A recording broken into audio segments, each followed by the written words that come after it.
how can we use values and ethics to make more informed decisions in complex situations? And this is probably where we're heading into the territory about sort of responsible AI and Yes. tech, which is a very complex situation. So how do value and ethics, how can we use those to make more informed decisions?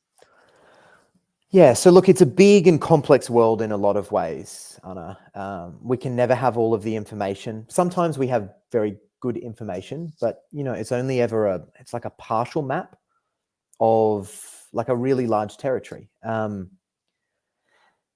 But I think the beauty here is our values can act as like powerful heuristics for very purposeful decision making, especially when we have like suboptimal access to sort of like the facts of a given situation. The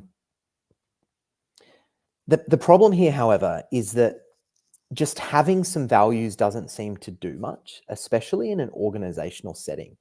Like we need ways to translate and act on our values and then demonstrate how those values have encouraged us to act in certain ways. And that's a lot harder than just thinking about your values. And doing that process is kind of like a big part of the work that I do with organizations. But coming back to sort of like everyday life, I think there are a bunch of simple ways that you can sort of like surface and document your values and then like explicitly reflect on them when making a decision. And this is often going to be good enough. And I don't think you have to obsess about trying to be perfect in this process. And it's going to be good enough in the sense that like it's way better than doing nothing at all, which is really important. We often have these idealized pictures of things, and that's almost like demotivating. Often what we have to do is put the left foot in front of the right, and trust that process to some extent. So what I think really matters in an everyday setting is that we do that when relevant explicitly. And if you're going to do it, let's say you've got a big decision to make, do that process on paper. And the reason that I'd suggest doing it in a tactile manner is because it affects our brain and sort of like our physiology differently than if we do it on a screen. And that's not to say that if you don't have a pencil and a piece of paper handy or a whiteboard or whatever it may be, it's not worth doing. It absolutely is. It's going to be slightly richer experience. And that could be as simple as like sketching out your values using something like a spider plot, with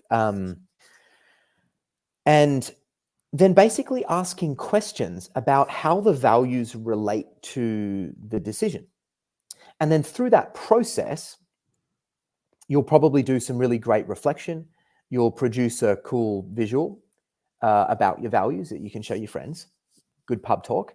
And have the opportunity to be like really real with yourself. Imagine if we were doing that, right? You go to the pub on a Friday or whatever, and you're like, hey, look at my spider plot with my values. That would be fun. But some people don't like small talk, so that's yes, really exciting. I don't. I hate it. So that's something we should do.